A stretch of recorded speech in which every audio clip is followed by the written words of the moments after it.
సంవత్సరాల తరబడి government job కోసం వేచి చూస్తున్నారా? కేవలం 8 నెలల్లో మీ కల నెరవేర్చుకోండి. వెంటనే కింది నెంబర్స్ కి కాల్ చేయండి. Welcome to Suman TV. కష్టం వచ్చినప్పుడే నిజమైన స్నేహితుడు ఎవరో మనకు తెలుస్తుంది. ఏ కష్టం లేనప్పుడు మనతో అవసరాలు తీర్చుకునే వాళ్ళు, మనల్ని వాడుకునే వాళ్ళు మనతో చాలా గొప్ప స్నేహాన్ని నటిస్తారు.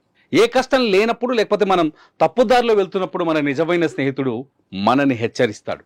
ఈ మాట ఇప్పుడు ఏం చెప్పాల్సి వస్తుందంటే, భారత్ విషయంలో అమెరికా, రష్యా ఈ ఇద్దరిలో భారత్కు ఎవరు నిజమైన స్నేహితుడు అనే ప్రశ్న పహల్గామ్ దాడి తర్వాత, ఆపరేషన్ సింధూర్ తర్వాత భారతీయులందరిలో కనిపిస్తోంది. ఈ ప్రశ్నకు సమాధానం ఏంటి అని ఏ భారతీయుడిని కదిలించినా, ఏ భారతీయుడిని అడిగినా, ఏ భారత పౌరుడిని అడిగినా చాలా స్పష్టంగా చెప్తున్న సమాధానం ఏంటో తెలుసా?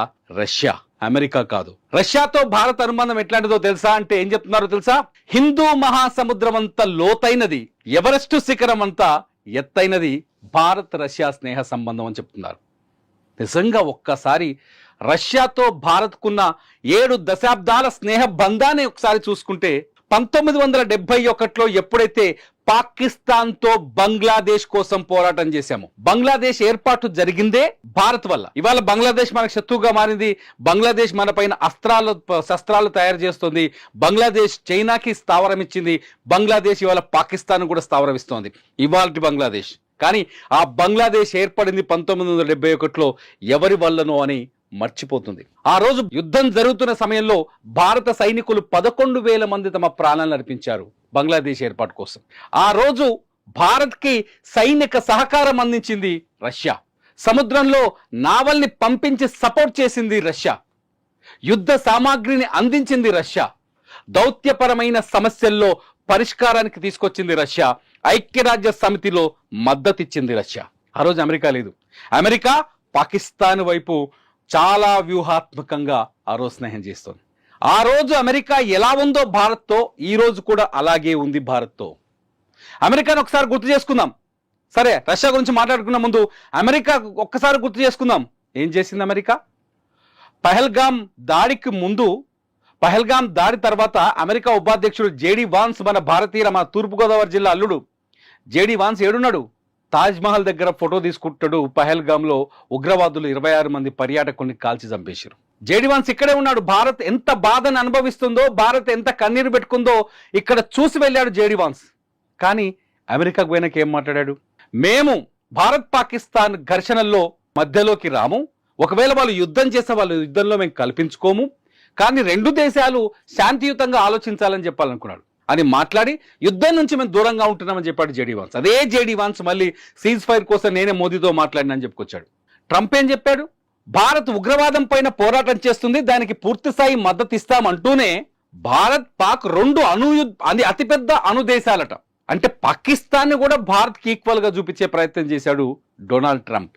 ఇక్కడ మనం కొట్టుకొని వస్తుంటే చైనా మీద, చైనా వస్తువులైన అమెరికాలో దిగుమతి చేసుకుంటారు కదా, లేకపోతే మ్యూచువల్ గా చైనా వస్తువుల దిగుమతి పైన 145% వేసిన సుంకాల సమస్యని పరిష్కరించుకున్నాడు ట్రంప్. చైనా, అమెరికా ఇద్దరు కలిసి కూర్చొని భారత్ పాకిస్తాన్ కొట్టుకుంటుంటే వాళ్ళిద్దరు కలిసి కూర్చొని వాళ్ళ వాణిజ్య ఒప్పందాన్ని సరి చేసుకున్నారు. ఏంటి దాని సంబంధం ఏంటి అనుకుంటారా? చాలా పెద్ద సంబంధం ఉంది. ఒకవేళ భారత్ పాకిస్తాన్తో యుద్ధం కంటిన్యూ చేయాల్సి వస్తే, అమెరికా పాకిస్తాన్ వైపు నిలబడాలి అన్నా, పాకిస్తాన్కి అమెరికా ఎంతో కొంత మద్దతు ఇవ్వాలి అన్నా, చైనా ఖచ్చితంగా అమెరికా విషయంలో కొంత తగ్గాల్సిన అవసరం ఏర్పడుతుంది. అందుకే ముందుగానే చైనా ఏం చేసింది? పాకిస్తాన్ కోసం వాణిజ్య ఒప్పందాల్లో సర్దుబాటుకు తలొగ్గింది. ఇది అందరికీ తెలిసిన విషయమే, ఎవరు అర్థం చేసుకునే విషయం. చైనా పాకిస్తాన్ కోసం పనిచేసింది. అప్పుడు అమెరికా తగ్గి మళ్ళీ పాకిస్తాన్కే మద్దతు ఇచ్చింది. ఏ విధంగా ఇచ్చింది అమెరికా? భారత్కి ఉగ్రవాదం మీద మళ్ళీ పహల్గామ్ దాడిని ఖండిస్తూనే ఉంటుంది ఇక్కడ. అట్నుంచి ఏ విధంగా ఇచ్చింది అమెరికా? పాకిస్తాన్లో ఆపరేషన్ సింధూర్ తర్వాత బోల్డ్ అంత ఆస్తి నష్టం జరిగింది. వాళ్ళ ఎయిర్ బేసులు పగిలిపోయాయి భారత బాంబు దాడులకు. వాళ్ళ ఉగ్రవాద శిబిరాలు చెల్లాచెదురైపోయాయి. వాళ్ళ మదర్సాల్లో ఉగ్రవాదాలు పెంచిన మదర్సాలను కుప్పగూలిపోయాయి. ఆఖరికి కిరాణా పర్వతాల్లో ఉన్న వాళ్ళ అణ్వాయుధాల పైన కూడా దాడి జరిగిందనే ప్రచారం జరిగింది. వాళ్ళ యుద్ధ విమానాలు భారత భూభాగంలో నేలకూలాయి. వాళ్ళు టర్కీ నుంచి తెచ్చుకున్న డ్రోన్లన్నీ సర్వనాశనం అయ్యాయి. యుద్ధ సామాగ్రి అంత దెబ్బతిని అత్యంత అట్టర్ ప్రాఫ్ యుద్ధ సామాగ్రి అని తేలింది. సో మీరు మళ్ళీ బలంగా తయారవ్వండి అని చెప్తూ ఐఎంఎఫ్కి ఏదైతే ఐఎంఎఫ్ ఉందో, ఐఎంఎఫ్ ద్వారా మళ్ళీ 20,000 కోట్ల రూపాయల అప్పిప్పించింది అమెరికా. ఎందుకు అమెరికా ఇప్పించిందని చెప్పాల్సి వస్తుందంటే, పటిష్టమైన మొదటి బాగా బలమైన ఆర్థిక వ్యవస్థల్లో అమెరికా ఉంది కాబట్టి 16% వాటా IMF లో అమెరికాకే ఉంది. ఆ తర్వాత చైనాకు ఉంది, ఆ తర్వాత సౌదీ చైనా గ్యారంటీ ఇస్తే అమెరికా 20,000 కోట్ల రూపాయల అప్పుని పాకిస్తాన్కి ఇచ్చింది.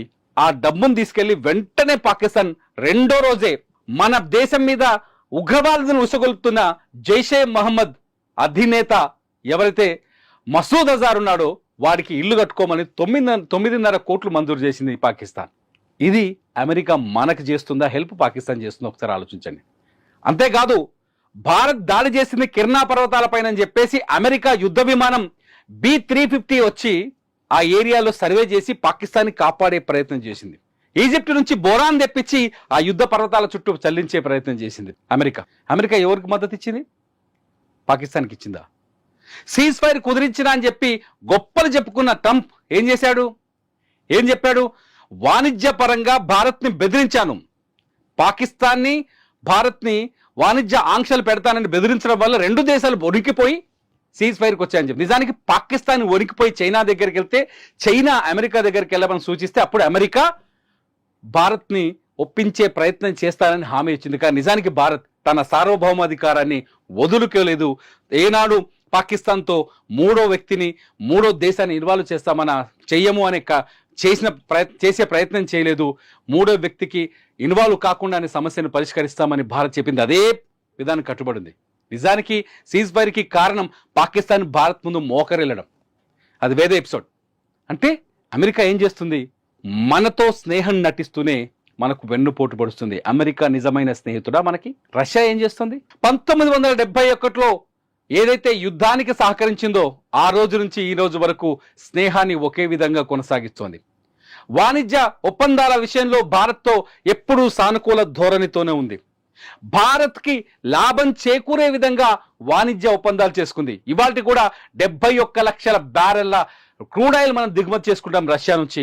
అతి తక్కువ ధరలో క్రూడ్ ఆయిల్ ఉత్పత్తి అందించే దేశాల్లో 4వ స్థానంలో ఉంటుంది రష్యా నుంచి మనం యుద్ధ సామాగ్రి తెచ్చుకున్నాం. సుకోయ్ లాంటి యుద్ధ విమానాలు, MiG-29 లాంటి యుద్ధ విమానాలు, T-90 లాంటి యుద్ధ ట్యాంకర్లు, బ్రహ్మోస్ క్షిపణి లాంటి టెక్నాలజీని ఎన్ని తెచ్చుకున్నాం రష్యా నుంచి. రష్యా మనకు టెక్నాలజీ కూడా ఉంది. ఇవాళ ఫ్రాన్స్ రాఫెల్ యుద్ధ విమానాల విషయంలో ఆ టెక్నాలజీని మనకి ట్రాన్స్ఫర్ చేయమంటే చెయ్యను అంటుంది ఫ్రాన్స్ రాఫెల్ యుద్ధ విమానాల విషయంలో. కానీ రష్యా అలా లేదు. బ్రహ్మోస్ని మళ్ళీ ఉమ్మడిగా డెవలప్ చేయడం కోసం ఈ మధ్యన ఒప్పందం చేసుకుంది. మీకు ఇంకొక విషయం చెప్తా. సరిహద్దుల్లో రాజస్థాన్, పంజాబ్, హర్యానా, జమ్మూ కాశ్మీర్లో మొన్న పాకిస్తాన్ వరుసపెట్టి మన పైన డ్రోన్ దాడులు చేస్తుంటే మనల్ని కాపాడిన S-400 టెక్నాలజీ కూడా మనం రష్యా నుంచి తెచ్చుకున్నాం. దాన్ని ఆకాశంలో ఐరన్ డోమ్ అంటాం. ఎంత పెద్ద క్షిపణి వచ్చినా ఎదురు నిలబడి తట్టుకునే శక్తి మన S-400 ఉంది. అది కూడా మనకు రష్యానే ఇచ్చింది. భారత్ మసూద్ అజార్ని ఐక్యరాజ్య సమితిలో అంతర్జాతీయ ఉగ్రవాదిగా గుర్తించాలని పోరాటం చేస్తున్న తరుణంలో రష్యా మన వెనకాల నిలబడింది. ఉగ్రవాదానికి మేము వ్యతిరేకం, పాకిస్తాన్ ఉగ్రవాదాన్ని పెంచి పోషిస్తుంది, మసూద్ అజార్ని అంతర్జాతీయ ఉగ్రవాదిగా ప్రకటించాల్సిందే అని నిలబడింది. ఆ రోజు అమెరికా డ్రామా ఆడింది. ట్రంపే ఉన్నాడు అమెరికా అధ్యక్షుడిగా. అమెరికా ఎప్పుడు భారత్కి అనుకూలంగా లేదు. ఈ పాయింట్ ఇక్కడ గుర్తుపెట్టుకోవాల్సిన అవసరం ఉంది. కష్టం వచ్చినప్పుడు బలంగా నిలబడ్డ మన భారత వెనక నిలబడ్డ స్నేహితుడు రష్యా అయితే, కష్టం వచ్చినప్పుడు ఆ కష్టాన్ని తనకు అనుకూలంగా మార్చుకొని తన వ్యాపార లావాదేవీలు పూర్తి చేసుకోవాలనుకున్న దేశం అమెరికా. చాలా స్పష్టంగా చెప్తా. టర్కీకి 2 రోజుల క్రితం $304 బిలియన్ ఒప్పందం కుదుర్చుకుంది అమెరికా. టర్కీ పాకిస్తాన్కి యుద్ధ సామాగ్రిని పంపిస్తుంది, పాకిస్తాన్కి సైబర్ నేరగస్తుల్ని పంపిస్తుంది, పాకిస్తాన్కి సైనికుల్ని పంపిస్తుంది, పాకిస్తాన్కి డ్రోన్లను పంపిస్తుంది భారతదేశం పైన దాడి చేయమని. అటువంటి టర్కీకి అత్యాధునిక యుద్ధ ఆయుధాలు అందించేందుకు 2 రోజుల క్రితమే $304 బిలియన్ ఒప్పందాన్ని కుదుర్చుకుంది అమెరికా. ఏం చేసింది అమెరికా? టర్కీ ఎవరితో పోరాడుతుంది? అమెరికా ప్రోద్బలంతో, అమెరికా ప్రోత్సహిస్తున్న ఇజ్రాయెల్తో పోరాడతలేదు. అక్కడ హమాస్ ఉగ్రవాదాన్ని ప్రోత్సహిస్తున్న టర్కీ హమాస్ ఉగ్రవాదానికి మద్దతు ఇస్తుంది కదా. ఆ హమాస్తో ఇజ్రాయెల్ ఇబ్బంది పడతలేదు. అయినా అమెరికా టర్కీకి ఆయుధాలు అందిస్తోంది. టర్కీ యాపిల్స్ని మనం దిగుమతి చేసుకోవడం మానేశాం. ఎప్పుడైతే భారతదేశానికి టర్కీ ద్రోహం చేసిందో ఇది మనసులో పెట్టుకున్న అమెరికా ఎప్పటిలాగా భారత్ నుంచి ఎగుమతి అవుతున్న మామిడి పళ్లను పులుపెక్కువని అని చెప్పేసి వెనక్కి పంపించేసింది. దాదాపు 4 కోట్ల రూపాయల విలువైన 5 షిప్పుల మామిడి పళ్ళు ఇవాళ సముద్రంలో పారేశారు మన భారతీయులు. ఇప్పుడు ఎవడు స్నేహితుడు, ఎవడు నిజమైన స్నేహితుడు? భారత్, రష్యా నిజమైన స్నేహితుడా, అమెరికా నిజమైన స్నేహితుడా? ఒక్కసారి ఆలోచించండి. రష్యాకి మనం అనుకూలంగా ఉండాలా, అమెరికాకి అనుకూలంగా ఉండాలనా? ఒక్కసారి ఆలోచించండి. మన మేధావులంతా ఈ దేశంలో చదువుకొని ఈ దేశం గాలి వీల్చి ఇక్కడ ఇంజనీర్లు అయి పోయి అమెరికాలో సేవ చేస్తున్నారే, ఆ మేధావులంతా కూడా ఒకసారి ఆలోచించాలి. ఇవాళ రష్యా వైపు నిలబడదామా, అమెరికా వైపు నిలబడదామా? భారతీయుల ఓట్లతో కదా, భారతీయుల మద్దతుతో కదా ట్రంప్ అధ్యక్షుడైంది. కానీ భారతదేశానికి ఎక్కడ మీ మద్దతు? ఎక్కడ మీ మద్దతు? మీరేమనుకుంటున్నారు? భారతదేశానికి నిజమైన స్నేహితుడు రష్యానా, అమెరికానా? మీరేమనుకుంటున్నారు? ఈ వీడియో కింద ఖచ్చితంగా కామెంట్ చేయండి. మీ కామెంట్స్ పైన నేను మరో వీడియో చేస్తా. చూస్తూనే ఉండండి సుమన్ టీవీ.